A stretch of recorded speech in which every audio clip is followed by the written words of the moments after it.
Buenas tardes, mi nombre es Oriana Noda, estudiante de la Universidad Técnica Particular de Loja, de la carrera de Derecho. En esta ocasión vamos a conversar sobre la exclusión por discapacidad. Voy a compartir unas diapositivas para dar una mejor explicación.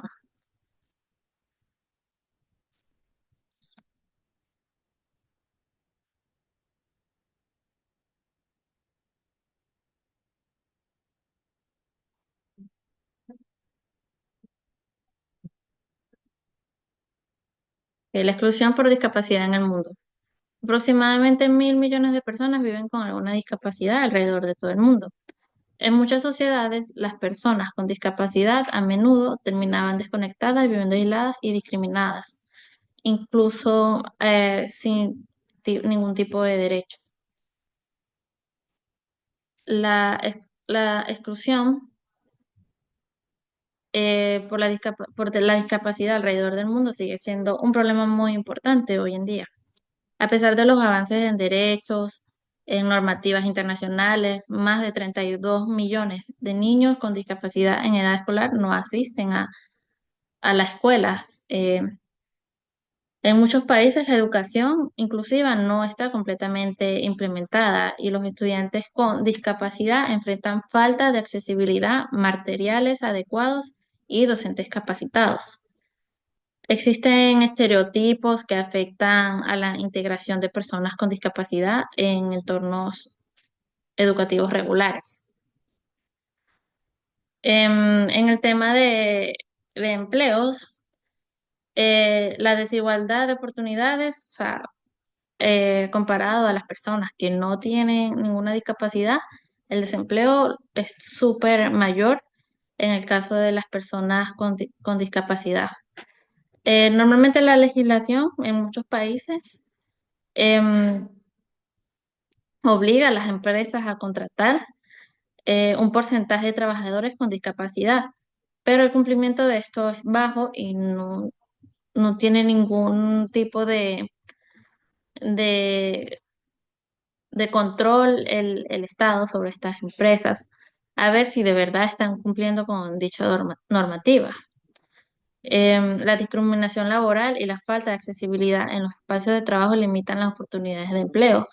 Esto contribuyendo a la tasa de pobreza en los discapacitados, ya que un gran porcentaje de personas discapacitadas viven bajo el umbral de la pobreza por las mismas faltas de oportunidades. El acceso a la salud, el acceso a la salud es otra problemática. Los servicios de salud siguen siendo un desafío para las personas con discapacidad, que tienen 3 veces más probabilidades que el resto de los ciudadanos de no recibir los cuidados médicos adecuados cuando lo necesitan. La rehabilitación es uno de los mayores retos. En algunos países, más del 50% de las personas con discapacidad tienen alguna necesidad de tales servicios que no está satisfecha. Muchas personas con discapacidad enfrentan barreras para acceder a la atención médica, los costos elevados, los tratamientos, las terapias, los dispositivos de apoyo que limitan su capacidad de vida. En algunos países, los sistemas de salud no cuentan con servicios especializados. Asimismo, la accesibilidad a la movilidad. eh, Asimismo, en la mayoría de las ciudades del mundo no se cuenta con la infraestructura adecuada para la correcta movilidad de dichas personas con discapacidad. Semáforos para las personas que sean con sonidos para que las personas que sean ciegas, rampas para sillas de ruedas. En la mayoría de ciudades esto es prácticamente inexistente. Eh, lo de la escritura en braille, eso prácticamente es inexistente en la mayoría de ciudades. A lo largo de los siglos, esto ha sido un gran reto. Por ejemplo, Durante la época de florecimiento de las primeras civilizaciones, los espartanos de la antigua Grecia arrojaban desde el monte Taynagueto a las personas con discapacidad, pues no querían que en su belleza floreciente de civilización existieran personas diferentes. En las antiguas culturas primitivas se abandonaban y dejaban morir a los niños, deformes o discapacitados. En algunas sociedades de la antigua, el destino de las personas con discapacidad era la muerte. Era normal el infanticidio cuando se observaba anormalidades en los niños. La búsqueda de la perfección en Grecia, asimismo en Esparta, los recién nacidos eran inspeccionados por el Consejo de Ancianos. Si un bebé tenía alguna deformidad o discapacidad, era abandonado en dicho monte para morir así en plena en la exposición de la naturaleza. En Atenas y otras ciudades del Estado griego, el infanticidio ocurría de forma no institucionalizada. Muchas familias abandonaban a sus niños con discapacidad, quienes algunos eran recogidos por esclavistas o mendigos. En la Roma antigua, en la Roma antigua, la patria potestad de, era del padre. O sea, el derecho paterno era absoluto. El padre tenía el derecho de decidir si quién moría y quién vivía. Podría, si un niño tenía una discapacidad visible, el padre podía ordenarle la muerte o su abandono así, sin, sin ningún tipo de consecuencia. Em, en Asia, India y Egipto también eran considerados hasta monstruos de la mala suerte y eran abandonados en desiertos y bosques. En India los arrojaban a un lugar llamado Sagrado Ganges. Eh, en Egipto antiguo había una mayor tolerancia, en cambio. A diferencia de otras civilizaciones, Egipto mostraba una actitud más compasiva, o sea, compasiva, pero no totalmente aceptable. Em, Hay evidencias de que algunas personas con discapacidad eran cuidadas y respetadas. Hay representaciones artísticas que muestran a personas con discapacidad integradas en la sociedad, algunos incluso ocupando algún rol religioso. En la China antigua, eh, se podría decir, el confucianismo y la autoridad social en la China antigua, el confucianismo promovía la idea de que cada individuo debía contribuir a la sociedad. Si un niño nacía con alguna discapacidad severa y no podía ser útil, eh, el, el- el infanticidio era aceptado. En la dinastía Han, en el año 2006 a.C., hasta el 2020 después de Cristo, se registraban casos de abandonos y muerte en niños con malformaciones. Por ejemplo, los indios masái asesinaban a los niños discapacitados también. El Chaga, en el África Oriental, utilizaban unos discapacitados para ahuyentar demonios. Los Hukum de Sudán consideraban que eran obra de los malos espíritus y los abandonaban para que murieran. Los Cheman de Malasia empleaban a sus lisiados como hombres sabios. De los mayas sabemos que poseían una gran bondad y costumbres. Respetaban y querían a los ancianos y les eran más especialmente gratos los enanos y los seres deformes. En las creencias espirituales, en algunas culturas mesoamericanas y andinas, los niños con discapacidad eran vistos con sospecha o como con señales de malos augurios.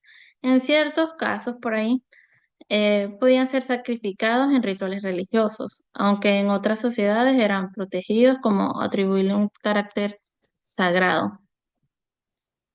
Em, los nórdicos trataban a los discapacitados, en cambio, como los verdaderos dioses. Las primeras exhibiciones de rarezas, por ejemplo, en lo que estuvo muy de moda y comenzó en Inglaterra, existieron algo llamados freak show, que era una especie de circos que exhibían a estas personas, obvio, como una especie de esclavitud, o sea, ahí tenían para vivir, dormir, los alimentaban, pero a cambio de burlas, em, y podían hacer con ellos todo lo que les diera la gana. Esto comenzó en el siglo XVIII, incluían así personas con padecimientos médicos, los, los, como si fuera un zoológico, los exhibían. En la era victoriana, los freak show se convirtieron en un componente fundamental en los espectáculos viajeros, como los carnavales, los circos, representando normalmente. Los individuos con alteraciones genéticas o padecimientos médicos, obesidad, raquitismo, hirsutismo, enanismo, gigantismo, intersexualidad, policefalia, órganos supernuméricos, albinismo, androgenia, siameses, amputaciones y malformaciones óseas.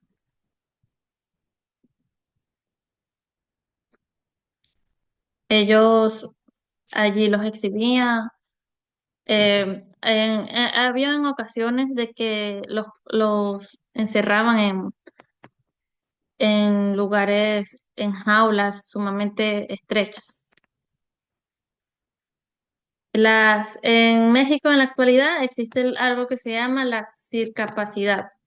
Es como un movimiento, un circo, donde ya no se ve como una burla a estas personas, sino como como quien dice, como para admirar la determinación de estas personas, de que no, o sea, de que su discapacidad no es tan limitante. Artistas con discapacidad intelectual y artistas con discapacidad eh, motriz comparten el escenario entre risas y actos circenses. Su repertorio busca transmitir un mensaje claro: todos somos iguales y diferentes al mismo tiempo. La comicidad se convierte en una herramienta poderosa para derribar barreras y construir puentes entre la diversidad. Estas iniciativas no solo buscan entretener, sino también educar y cambiar percepciones, al fusionar el talento de artistas con y sin discapacidad. Estas propuestas demuestran la verdadera magia del circo que radica en la diversidad y la inclusión. La evolución de la lucha sobre los derechos de las personas discapacitadas en Ecuador.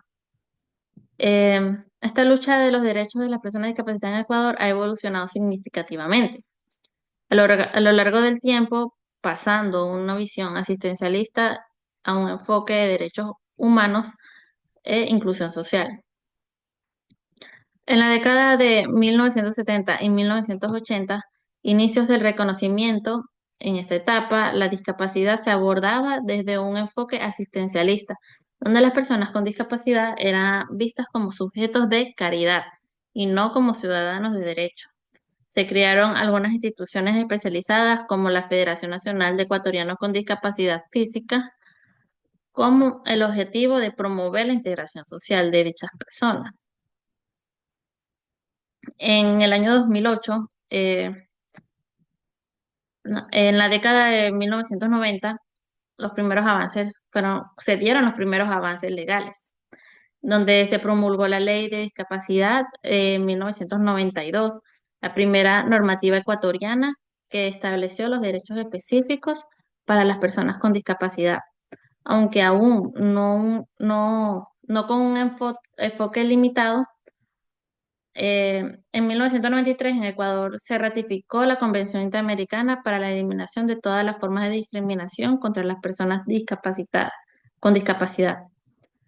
En la década del 2000, las políticas de inclusión y fortalecimiento eh, institucional. En el año 2001 se creó el Consejo Nacional de Igualdad de Discapacidades, CONADIS, para garantizar la implementación de políticas públicas en favor de este grupo. En el año 2006, el gobierno impulsó una misión solidaria, Manuela Espejo, un programa pionero en América Latina que identificó y registró a las personas con discapacidad en el país para brindarle atención médica, ayudas técnicas y apoyo económico. Esta gran iniciativa nos ayuda a enfatizar de que estas personas nos, o sea, las limitaciones solo están en la mente. Eh, Siguen siendo útiles para la sociedad, son personas, son humanos, por lo tanto tienen los mismos derechos que todas las personas tenemos. Eso no los hace menos. En la Constitución del año 2008, eh, este fue un hito en el reconocimiento de derechos. La Constitución de Ecuador 2008 marcó un cambio fundamental para establecer a Ecuador como un Estado plurinacional e inclusivo, garantizando explícitamente los derechos de las personas con discapacidad. Se reconoció el derecho a la educación inclusiva, al empleo digno y a la accesibilidad en espacios públicos y privados. Se establecieron incentivos para la contratación de personas con discapacidad en el sector público y privado. Que vean, a pesar de esto, de dicho incentivo para la contratación de estas personas, a pesar de eso, las empresas no están cumpliendo con la mayoría, no tienen una persona con discapacidad trabajando, la mayoría. En la década del año 2000 hasta ahora, la consolidación de derechos y desafíos pendientes. Se fortaleció el sistema de pensiones y bonos para personas con discapacidad y sus cuidadores. Se promovió la accesibilidad en el transporte y espacios públicos. En el 2012, Ecuador ratificó la Convención sobre los Derechos de las Personas con Discapacidad en la ONU. Sin embargo, pues, persisten desafíos como la implementación de la plena educación inclusiva en el acceso al empleo formal y a la eliminación de barreras arquitectónicas y sociales.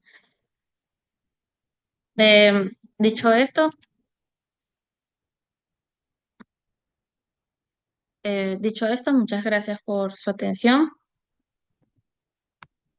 Linda noche.